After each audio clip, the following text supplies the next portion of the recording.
या जेल में नहीं, जेल के बाहर कोई करता रहा है।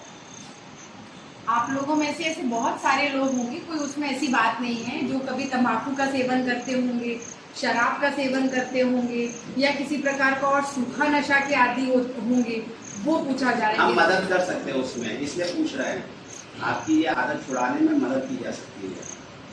तो जो भी करता है खुल के बता सकता है कि हम ये करते हैं लेकिन हम छोड़ नहीं पा रहे हैं। आप करते हैं किस चीज का? शराब आप करते हैं।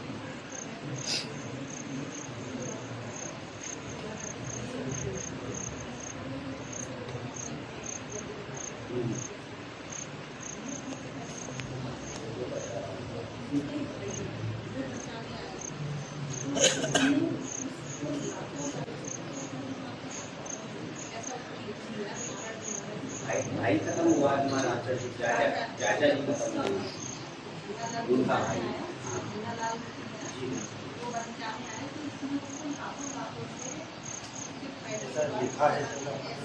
कोई बात नहीं, कोई बात नहीं, है ना। उसकी चर्चा करें, भाई आती है।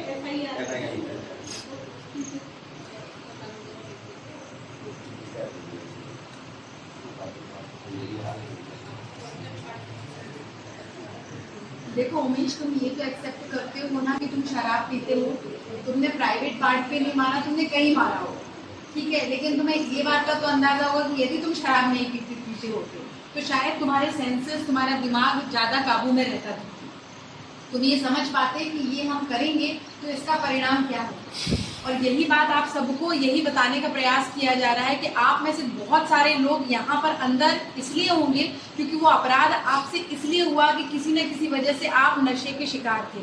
उस वजह से या तो पारिवारिक कलह होती है, या आपके आपसी संबंध खराब होते हैं, आपको सोचने समझने की शक्ति क्षीण हो जाती है, उसके कारण आप अपराध में जाने अनजाने में लिप्त हो जाते हैं। और उसका नतीजा ये होता है कि आप यहाँ पर आते और आज आप होश में बैठे हैं, इसलिए आपसे बात की जा सकती है।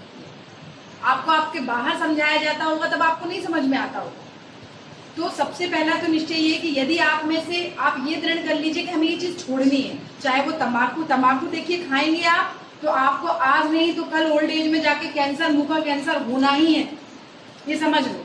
मुंह का कैंसर होगा, लीवर सिरोसिस होगा, किडनियां फेल हो जाएंगी, दुनिया भर के प्रॉब्लम होंगे, और फिर कोई करने वाला नहीं आने वाला आपको। ऐसे ही घिसट के मरने से क्या मतलब है ना।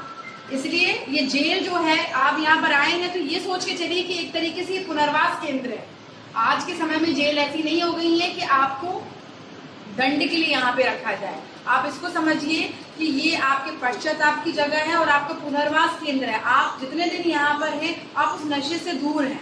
तो आप ये संकल्प बनाइए आज के दिन कि आप जब यहाँ से बाहर भी निकलेंगे तब भी आप नशे का सेवन नहीं करेंगे। और अगर आपको नशा छोड़ने के लिए किसी प्रकार की मदद की आवश्यकता होती है तो आप किसी भी समय पे हमसे संपर्क कर सकते हैं। हम आपको नशा मुक्ति केंद्र निःशुल्क भेज सकते हैं। बट ये नशा बहुत बड़ी बीमारी है, आप इसको छोड़ने का प्रयास करिए। जब हमारा मन विचलित होता है तभी हम अपराध करते हैं। अगर हम शांत रहेंगे तो अपराध नहीं करेंगे। तो आपको कोशिश ये करनी है, जैसे मोबाइल के लिए आदत है कि हम सिर्फ मोबाइल लेते हैं, हमारा मन विचलित होता है मोबाइल में। उससे बड़ा, सबसे बड़ा क्या होता है, अपराध क्यों होता है? हमें गुस्सा आता है। ये भी एक नशा है, नशे का पार्ट है। एक भौतिक वस्तु जरूर नहीं है कि हम उसे मुंह में लेते हैं, लेकिन हमारे अंदर की वस्तु है।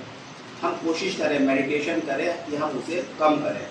अगर आप उसे कम करोगे निश्चित रूप से आपसे जाने अनजाने कोई अपराध नहीं होगा। जैसे इनका केस अगर मान लिया जाए, अभी इनका कहना हमने मारपीट नहीं करी, लेकिन इनका केस है कि हाँ भाई कोई आपस में झगड़ा हुआ, उसमें इन्हें इतना ज़्यादा गुस्सा आया कि इन्होंने उसे इतना मारा कि उसकी डेथ हो गई। ये इनका गुस्सा था, ये नशा था इन्हें। अगर ये उस मन को शांत रखते तो आज यहाँ पर नहीं होते। ठीक है ना। इस बात का आप लोग ध्यान रखिए। ये बहुत अच्छी, आप इसे जेल मत मानिए कि ये जेल है। ये जेल जो आपके अंदर जो बुराइयां आ गई हैं उसे दूर करने का एक स्थान है।